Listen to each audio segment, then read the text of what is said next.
ये जो धूनी है कितने जय श्री सालों से कृष्ण। पुरानी? ये योग योगेश्वर सिद्ध महादेव अखंड धुनी 8 साल से लगातार प्रज्वलित है। बांसवाड़ा बहुत पवित्र स्थल है, मंदिरों का, धार्मिक स्थलों का बहुत अच्छा स्थान है। जब जैसे कि यहाँ पे कोई त्योहार होता है, कृष्ण जन्माष्टमी, गुरु पूर्णिमा, जो मेन त्योहार होते हैं, उन पे काफ़ी अच्छी भीड़ होती है भक्तों की यहाँ पे। दिल्ली, मुंबई की तरह माया नगरी है, एक छोटी माया नगरी बोल सकते हैं, उस जगह से यहाँ पे आना और यहाँ पे आके जो अध्यात्म मिला गुरुदेव से, चीज़ों को सीखने का मौका मिला कि आध्यात्मिक चीज़ें होती क्या, अध्यात्म क्या है। योग योगेश्वर की धुनी है, मैं भी इसे बभूति है अपने माथे पे लगाते हुए इस धर्म नगरी की कहीं ना कहीं भगवान श्री राम की जय बोलता हूँ, उन गुरुओं की जय बोलता हूँ। और धूना तो क्या, ये सभी 33 करोड़ देवी देवता इस धूने में निवास करते हैं और ये आज अखंड धूना है, गुरु महाराज के द्वारा स्थापित। 2 तरह की पढ़ाई होती है, एक प्रेय है, एक श्रेय है। इस संत की आयु 80 साल है, इन संत की आयु 90 साल है, मगर ये बिल्कुल फिट हैं, ये बिल्कुल जो है स्वस्थ हैं और इन पर बुढ़ापे का कोई असर नहीं हो रहा है। तो सबसे पहला मेरा जो आकर्षण था वो संत के प्रति हुआ कि अपनी पढ़ाई करते हुए मन में हुआ क्यों ना भगवान को खोजा जाए। यदि परमात्मा को जानना है तो हमें सबसे पहले गुरु को जानना पड़ेगा। जो लोग कहते हैं कि परमात्मा नहीं होता है, मैं कहता हूं आप संसार देख रहे हो तो परमात्मा की खोज कहां चालू हुई? धर्म के साथ साथ आपको धन भी कमाना है, मगर उस धन का सदुपयोग भी आपको आना चाहिए। रोज ईश्वर के प्रति उनका जो है जागरूकता होनी जरूरी है। तो धर्म, अर्थ, काम, मोक्ष की इच्छा, जो मोक्ष प्राप्त की इच्छा है, वो अधूरी रह जाएगी। Banswara is beautiful. You hear so many things about India overseas. You see pictures, you hear stories. Love is love. Love is now. Love is not yesterday, tomorrow. Love doesn't miss. I love my family. I love everybody.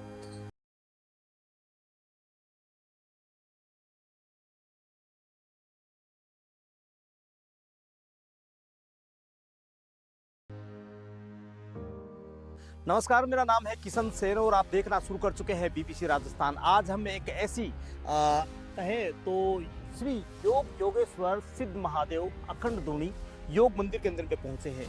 ये जो धूनी है करीब 8 साल पुरानी और यहाँ पर साधु संतों का लगातार आना जाना रहता है। आपको बता दें कि जनवरी के अंदर में जो एक बड़ा महासम्मेलन होने वाला है, लेकिन उससे पहले बांसवाड़ा के अंदर में एक फिलहाल सम्मेलन हो रहा है। उस सम्मेलन के अंदर में लगातार संतों के जो पांव है वो वागड़ की धरा पर लगातार आने को देखने को मिल रहे हैं। आपको बता दें कि वैसे तो राजस्थान के बांसवाड़ा को छोटी काशी जिसे कहा जा सकता है, धर्म नगरी जिसे कहा जा सकता है, और इस धर्म नगरी के अंदर में लगातार धार्मिक जो भक्त है यानी अनुयायी है यानी जो बाबा है उनका यहाँ पर आना जाना लगातार शुरू रहता है। लेकिन फिलहाल की अगर बात करते हैं तो फिलहाल जो बांसवाड़ा है वो बांसवाड़ा कहीं ना कहीं धर्म नगरी के नाम से जाना जाता है और इस धर्म नगरी के अंदर में फिलहाल एक बड़ा कार्यक्रम आयोजन हो रहा है। उस कार्यक्रम के अंदर में भी काफी साधु संतों का यहाँ पर आगमन हो रहा है। साधु संतों के जो भक्त हैं दर्शन करने के बाद के अंदर में अपने आप के अंदर में वो खुश हो जाते हैं, क्योंकि जिन साधु संतों को दर्शन करने के लिए भक्त हैं वो काफ़ी साल गुजर जाते हैं, टीवियों पे उन्हें देखते हैं, लेकिन जब अचानक से साधु संतों को अपने पलकों के सामने जब देखते हैं साधु संतों को, तो कहीं ना कहीं उनके मन के अंदर में ये भाव आते हैं कि आज कहीं ना कहीं उनको भगवान के दर्शन हो गए हैं, उनके गुरु के दर्शन हो गए हैं, उनके महात्मा के दर्शन हो गए। तो यही आज हम एक खास ऐसी विशेष जगह पर आए हैं जिस धूनी का नाम है योग योगेश्वर पीठ। यानी ये जो आपको दिखा रहे हैं वो धूनी करीब 8 से 10 साल पुरानी है और इस धूनी के ऊपर में यहाँ पर भक्त आते हैं, अखंड ज्योत यहाँ पर जलती है। तस्वीर हम दिखाने की पूरी कोशिश यहाँ पर करेंगे, क्या यहाँ की विशेषता है उनके बारे में भी आपको बताएंगे। लेकिन यहाँ पर संतों का लगातार आगमन यहाँ पर आना जाना लगातार रहता है। वैसे बांसवाड़ा को धर्म नगरी के नाम से जाना जाता है और फिलहाल जिस प्रकार से वागड़ की धरा पर संतों का आगमन होता है, तो कहीं ना कहीं वागड़ की धरा के अंदर में यानी धर्म की नगरी के अंदर में लोग मनमोहक हो जाते हैं, क्योंकि जब आंखों से अपने गुरु को देखते हैं, अपने धर्म गुरु को देखते हैं, तो उनके मन के अंदर में कहीं ना कहीं धर्म के प्रति जो भाव आते हैं उससे कहीं ना कहीं अपने आप के अंदर मन के अंदर में संतुष्टि मिलती है और मन के अंदर में एक श्रद्धा सबूरी भी जिसे कहा जा सकता है। ये जो धूनी है यहाँ पर भक्त आते हैं, ये इस धूनी की काफी मान्यता है। हमारे साथ के अंदर में गुरु जी के शिष्य हैं, हम उन्हीं से बात करने की कोशिश करेंगे। ये जो धूनी है कितने जय श्री सालों से कृष्ण। पुरानी? ये योग योगेश्वर सिद्ध महादेव अखंड धुनी 8 साल से लगातार प्रज्वलित है। गुरुदेव ने बहुत समय यहाँ पे साधना करी, दिन रात। बराबर में यहाँ पे बावड़ी भी थी, वहाँ पे भी गुरुदेव ने काफ़ी समय साधना की है। लगातार 8 साल से प्रज्वलित है और इसके नीचे से जल प्रवाहित है। जल के ऊपर कंटिन्यू 8 साल से प्रज्वलित हमारी अखंड ध्वनि है। तो यहाँ साधु संतों का काफी आना रहता है, क्योंकि वागड़ की जो धरा है वो अपने आप के अंदर में जिसे कहा जा सकता है धर्म नगरी जिसे कहा जा सकता है। बिल्कुल, बांसवाड़ा बहुत पवित्र स्थल है, मंदिरों का, धार्मिक स्थलों का बहुत अच्छा स्थान है। और अखंड धुनी पे योगेश्वर सिद्ध महादेव पे काफ़ी समय से हिमालय से साधु संतों का आना हमेशा से रहा है। जैसे अभी भी साधु संत यहाँ पे हैं जो कुंभ के लिए अभी यहाँ पे आए हुए हैं। तो साधु संतों का हमेशा यहाँ पर आना जाना रहता है। ये धूनी पे कितने भक्त लोग आ जाते हैं दर्शन करने के लिए? ऐसे तो जैसे मंदिरों में काफ़ी भीड़ भाड़ रहती है, तो यहाँ पे जो स्पेशल जो त्यौहार होते हैं, क्योंकि साधनात्मक स्थल है, तो नॉर्मल डेज में देखो आप, तो आप यहाँ पे कुछ लोग आते हैं। बट जब जैसे कि यहाँ पे कोई त्यौहार होता है, कृष्ण जन्माष्टमी, गुरु पूर्णिमा, जो मेन त्यौहार होते हैं, उन पे काफ़ी अच्छी भीड़ होती है भक्तों की। यहाँ पे भोजन प्रसादी होती है, सब चीज़ होती है, तो उस समय पे काफ़ी अच्छे मतलब मात्रा में लोग यहाँ पे आते हैं। भक्त लोग, गुरुदेव के शिष्य, पूरा गुरु परिवार यहाँ पे सम्मिलित होता है और अच्छे से उस त्यौहार को मनाता है। आपने गुरुजी से दीक्षा वगैरह ले ली, कब से ले ली सर? काफ़ी लंबा समय हो गया दीक्षा लिए हुए। मैं दिल्ली से हूँ, अजय शर्मा। तो अचानक गुरुदेव से मिलना हुआ, गुरुदेव की बातें सुनी, उनकी स्पीच सुनी, योग से जुड़ा। तो नहीं पता चला कब वो समय गुरुदेव के साथ इतना लंबा समय मुझे हो गया कि गुरुदेव की चीज़ें और योग सब चीज़ें मतलब मन में उन चीज़ों को लेके बहुत अच्छा लगा और काफ़ी लंबा समय हो गया गुरुदेव से जुड़े हुए इन चीज़ों को लेके।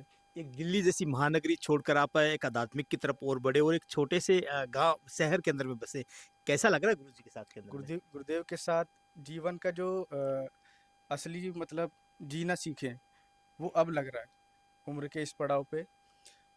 दिल्ली मुंबई की तरह माया नगरी है, एक छोटी माया नगरी बोल सकते हैं। उस जगह से यहाँ पे आना और यहाँ पे आके जो अध्यात्म मिला गुरुदेव से, चीज़ों को सीखने का मौका मिला कि आध्यात्मिक चीज़ें होती क्या, अध्यात्म क्या है, पूजा क्या है, सब चीज़ें समझ में आई कि योग असली है क्या। तो वो समझ में आया, तो समझ में आया कि दिल्ली में यहाँ पे फ़र्क क्या है। तो बिल्कुल ये हमारे साथ के अंदर में गुरुजी के शिष्य थे। ये जो धूनी है, योग योगेश्वर की धूनी है, मैं भी ये बभूति है अपने माथे पे लगाते हुए इस धर्म नगरी की कहीं ना कहीं भगवान श्री राम की जय बोलता हूँ, उन गुरुओं की जय बोलता हूँ और आगे बढ़ने की कोशिश करेंगे। हमारे साथ के अंदर में है गुरुजी है, लेकिन उससे पहले मैं आपको बताऊंगा कि यूएस से आए हुए हमारे साथ के अंदर में साधु संत है जो हिंदुत्व का कल्चर अपनाकर कहीं ना कहीं इस जो भारत की जो संस्कृति है उसको अपने अंदर में उन्होंने डाला और आध्यात्मिक की ओर से बढ़े। तो गुरुजी हमारे साथ के अंदर में एक साइड के अंदर में जो व्यूअर्स से आए हुए हैं वो गुरुजी हैं और दूसरी तरफ मैं गुरुजी इधर से आ सकता हूँ? मैं गुरुजी के पास में भी जाने की कोशिश करूंगा। गुरुजी सबसे पहले आपको जो पैर है उनको चरण प्रणाम करता हूँ, क्योंकि मैं भी एक आपका शिष्य हूँ। आध्यात्मिक के ये जो अखंड ज्योति है, क्या इसकी मान्यता है, किस प्रकार से ये जो भाव है आपके अंदर है?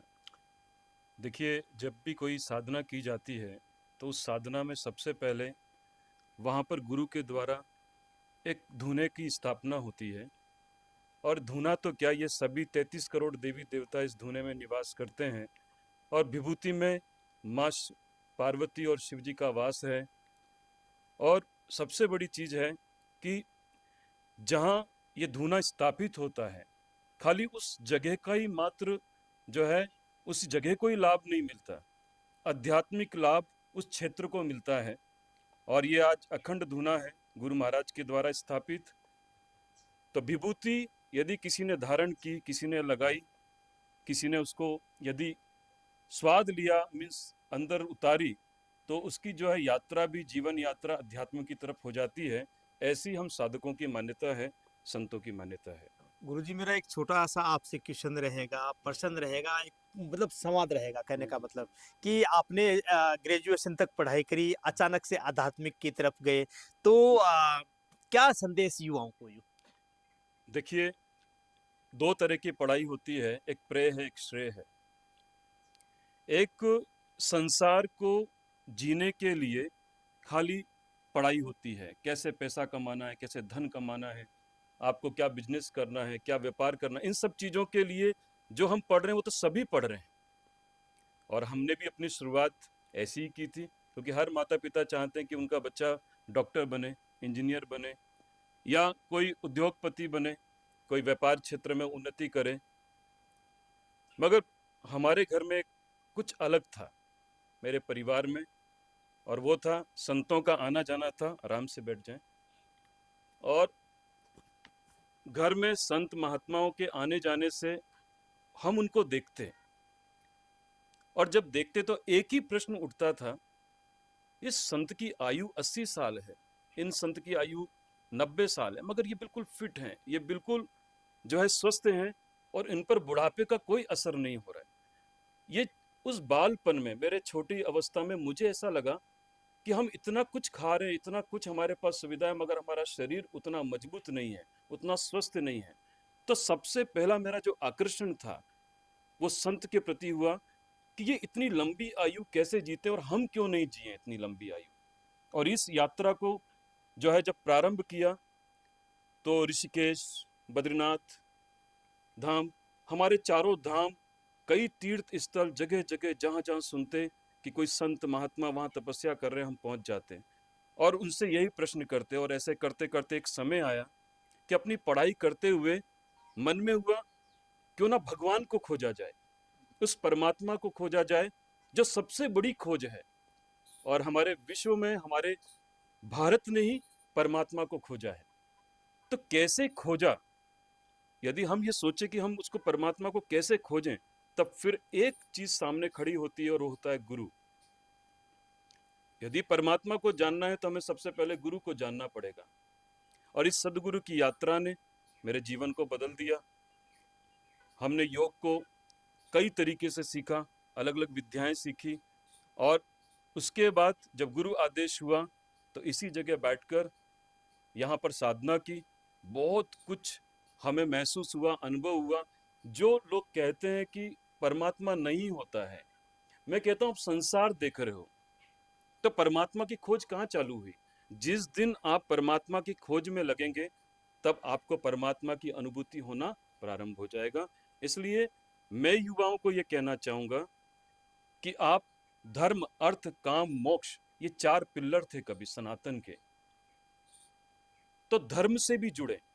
धर्म के साथ साथ आपको धन भी कमाना है, मगर उस धन का सदुपयोग भी आपको आना चाहिए कि हमें सदुपयोग कहाँ करना है, तो कहाँ करेंगे। पहले क्या करते थे राजा महाराजा लोग? बावड़ी बनाते थे, कुएं बनाते थे, कई तरह की ऐसी एक्टिविटीज होती थी जिसके कारण हमारी संस्कृति भी बचती थी और यहाँ युवाओं को उससे सीखने को मिलता था। आज समय का परिवर्तन हुआ, लोग खाली अर्थ में पड़े हैं, लोग सुबह उठते नहीं हैं, ठीक है, उनका खान पान सही नहीं है। यदि कोई जीवन में सदगुरु आ जाए, उनके जीवन में योग आ जाए, तो उनका जीवन क्या होगा? आगे बढ़ेगा, पीछे नहीं जाएगा, वो राजयोग करेंगे। और आज राजयोग की जरूरत है हम सबको। ग्रस्त में रहते हुए भी गुरु, सदगुरु, संत, महात्मा और मंदिर, ये हमारे छूटने नहीं चाहिए। मेरे को युवाओं का यही है कि वो जरूर करना चाहिए, उन्हें रोज योग करना चाहिए, रोज ईश्वर के प्रति उनका जो है जागरूकता होनी जरूरी है। नहीं तो युवा भटकेगा तो उम्र से पहले शरीर खराब होगा, युवा भटकेगा तो उसके शरीर में रोग आएंगे, इसलिए वो अपनी इच्छा पूरी नहीं कर पाएगा। तो धर्म, अर्थ, काम, मोक्ष की इच्छा, जो मोक्ष प्राप्त की इच्छा है, वो अधूरी रह जाएगी। और ये अधूरी यात्रा नहीं रहे, इसलिए हर युवा को योग और परमात्मा के प्रति जरूर जागरूकता होनी चाहिए। सनातन धर्म का जो झंडा है वो देश नहीं विदेशों के अंदर में भी गड़ रहा है। ये बाबा बागेश्वर में भी लगातार जा रहे हैं। अभी महाकुंभ है, महाकुंभ को लेकर उन्होंने काफी ये इस प्रकार की बात भी कही है कि जब जहाँ पर हिंदुओं का संगम हो तो फिर अन्य जो कुछ लोग हैं, यानी जिसे कहा जा सकता, दंगाई जिसे कहा जा सकता है आसान भाषा के अंदर में, तो इस प्रकार के लोगों को अनुमति नहीं होना चाहिए। तो आपके विषय में किस प्रकार का आ रहा है ये जो आगे जो बड़ा आपका आयोजन होने जा रहा है? देखिए, आपका प्रश्न इतना गंभीर है कि इस विषय पर बहुत सारा सुनने को मिल रहा है कि ये लोग नहीं आने चाहिए, ऐसा आना चाहिए। बागेश्वर धाम जो है उनके लिए तो मैं बोलूँगा, वो सनातन की इतनी लंबी यात्रा कर रहे हैं, तो मेरी तरफ से जो है मैं तो यही कहूँगा कि जय श्री राम। परमात्मा जो है उन्हें निरंतर निरोग रखे, स्वस्थ रखे। वो अपनी यात्रा जिस तरीके से कर रहे हैं बहुत अच्छे से वो आगे बढ़े। रही बात जाति की, तो संत कभी जाति नहीं देखता, उसके लिए कोई हिंदू कोई मुस्लिम नहीं। मेरा एक छोटा सा आपसे निवेदन हो रहा है गुरुजी, आपके शिष्य से मैंने चर्चा की है, आप उनके गुरु हैं, लेकिन मुझे ये जानकर भी बड़ी खुशी हुई कि आपके भी गुरुजी का आगमन यहाँ पर हुआ है। तो गुरुजी से क्या शिक्षा ली सलाह? गुरु महाराज ने सब कुछ सिखाया है। ये जो जितना भी आज देख रहे हो योग की इस यात्रा में गुरु महाराज का सबसे बड़ा योगदान है। और गुरु महाराज थोड़ा एकांकी, अभी जो है किसी क्रिया में चल रहे हैं साधना की, रात्रि में भी उनकी नींद नहीं होती है। जिस ठंड में आप सब हम जो है बिस्तर में गोदड़ी ओढ़कर सोते हैं, इस समय रात्रि में वो ऊपर साधना कर रहे होते हैं और उनका बिस्तर भी गीला हो चुका होता है, आसन, और खुद भी ओस के कारण पूरे गीले हो चुके होते हैं, मगर वो बिल्कुल स्वस्थ हैं, निरोग हैं। और यही कारण है थोड़ा आज कैमरे के साथ में नहीं है वो, क्योंकि वो साधना के कारण थोड़ा एकांत चाहिए हो रहा होता है उनको। तो गुरु जी से तो हमने योग सीखा, धूना विद्या सीखी। आपका जो है शिव जी का जितना भी आज हम पूजा पाठ जो भी कर रहे हैं सब गुरु महाराज की देन है। और आप जो है एक ऐसे संत हैं जो बद्रीनाथ में और ऊपर हिमालय में काफ़ी लंबा समय उन्होंने बिताया है। और बहुत ही लंबी हमारी जो है गुरु, दादा गुरु, परदादा गुरु, इनकी एक पूरी लाइन है। और उसके बारे में कभी फिर होगा तो हम चर्चा करेंगे। मगर आज हमारे साथ एक बहुत अच्छे गेस्ट हैं, हमारे भी गेस्ट हैं वो, और गुरु भाई भी हैं। जय गिरी जी, आपका संत नाम है ये जय गिरी। आपके साथ के अंदर में संत साहब बैठे हुए हैं, दूर से आपके मेहमान हैं, पावना जिसे कहा जा सकता है, वो आए हैं। तो आपने भी बाल मनवार करी होगी। तो ये जो साधु संत जी हैं वो मूलत कहाँ से रहने वाले हैं? आप यूएसए से हैं और लंबे समय से भारत में आ रहे हैं। गुरु महाराज के शिष्य हैं, मेरे गुरु भाई भी हैं। और योग में बड़ी रुचि होने के कारण उन्होंने बांसवाड़ा चुना। और जब बांसवाड़ा आए, अभी हमने काफ़ी दिन अभ्यास किया योग का, तो उन्होंने एक ही बात बोली, बांसवाड़ा इतना सुंदर है और यहाँ की एनर्जी इतनी सकारात्मक है, ये क्यों जो है यहाँ पर विदेशी पर्यटक नहीं आ पा रहे हैं। मैं इसके माध्यम से कहना चाहूँगा, रियल में, वास्तविक में यदि हम देखें तो बांसवाड़ा बहुत खूबसूरत है, मगर कहीं ना कहीं इसकी जो है प्रॉपर एक प्रचार प्रसार की आवश्यकता है। और आज जयगिरी जी हमारे साथ में हैं। मैं तो चाहूँगा कि एक बार आप उनसे पूछिए कि उनका अनुभव कैसा रहा यहाँ पर। मैं यहाँ पर साधु संत है यूएस से आए हुए हैं, उन्होंने भी आध्यात्मिक के अंदर में अपना परिवर्तन कर लिया है, गुरु जी के शिष्य बन चुके हैं। जय Shri Ram. Om Namo Narayan. Om. Om नमः। How are you? Very well, thank you. Beautiful. India is full of guest is God. I find that a lot in India. Yeah, India is a treasure. It's hard to put into words what India is in one sentence or two sentences. It's a smile, it's heart, it's love, it's tradition. This. Banswara कैसा लगा आपको? Banswara is beautiful. It's actually amazing. I'm happy I took the journey here. See Guruji's ashram, Guru Bhai's ashram. You know, yeah, Yogeshwar Temple. There's a lot of yoga. आपने US से India आए, आपने आध्यात्मिक चुना, कैसा लगा India का culture? You hear so many things about India overseas. You see pictures, you hear stories, but it's not the same as being here and actually experiencing it. It's actually, you know, like everything else. So, you know, an ounce of practice is worth a ton of theory, what they say. Being in India, I practiced yoga for a lot of years in America. Indian yoga is quite different because it's based on tradition and it's rooted in an untangibleness. You know, you feel this yoga. It's a lifestyle. It's not something that you do from time to time. It's something that you become. Anything that's worth is worth becoming. To fully understand anything, you have to become that thing. To meditate, you have to be meditation. I can't be a yogi and meditate. I have to become meditation. And being in India is the same thing. You feel what it is. You become it. There's a tradition. You know what I heard in America that was very interesting? I heard that the key to spirituality in India is locked with the women. That the reason India is what it is today, its spiritual heart, is because all the Matajis, and they keep the traditions and they keep the spirituality. And I always found that interesting, seeing as most sadhus are men that I come across.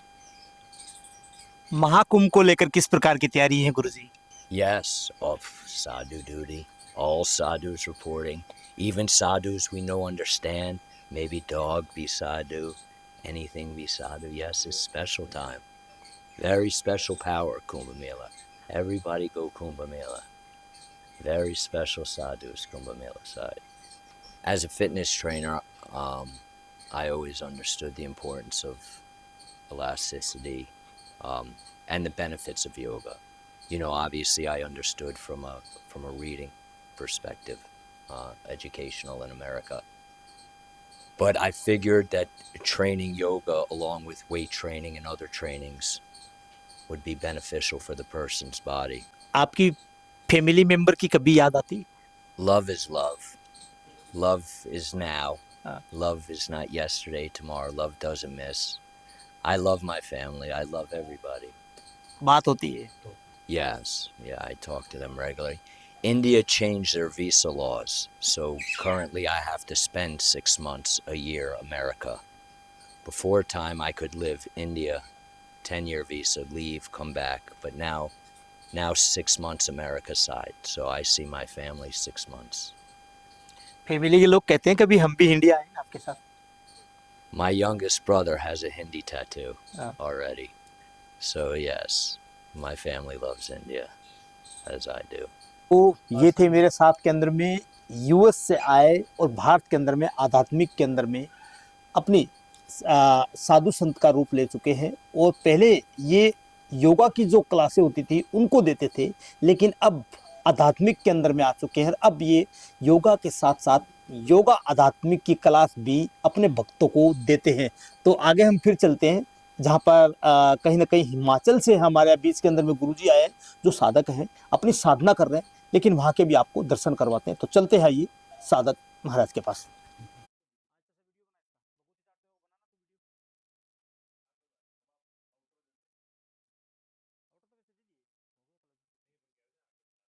तो आपसे जो बात करवाई थी वो थे US के रहने वाले थे, लेकिन भारत के जो आध्यात्मिक है उनको यूएस से खींचकर इंडिया ले आई. अब आपको तस्वीर दिखाते हैं. ये जो धुनी है वो योग योगेश्वर की जो धुनी है और पीछे यहाँ पर भगवान की प्रतिमा लगी हुई है. लेकिन मैं आपको एक खास तस्वीर दिखाना चाहूँगा. एक तरफ हनुमान जी का मंदिर है, दूसरी तरफ माता जी का मंदिर है और पास के अंदर में गुरुजी बैठे हैं और गुरुजी के पीछे जो छोटा सा मंदिर बैठा है उनका नाम भी हनुमान है.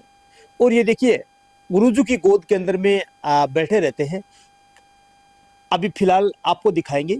ये जो देखिए ये जो हनुमान जी है वो भगवान जी की यहाँ पर धूनी पर वो कहते हैं ना बकूती चाटते हैं. तो ये भी कहीं ना कहीं भगवान के भक्त है और ये जीता जागता प्रमाण है आपके साथ के अंदर में कि हनुमान जी भी धूनी से कितना लगाव रखते थे. इसकी वानगी आपको इन तस्वीरों के माध्यम से एक्सक्लूसिव तस्वीर आपको बीबीसी राजस्थान दिखा रहा है कि भगवान इंसान ही नहीं यानी जीवों के अंदर में भी भगवान के प्रति प्रेम रहता है और इसकी वानगी आपको इसी धुनी पर देखने मिलेगी. कैमरा पर्सन के साथ के अंदर में बीबीसी राजस्थान के लिए किशन सेन बांसवाड़ा.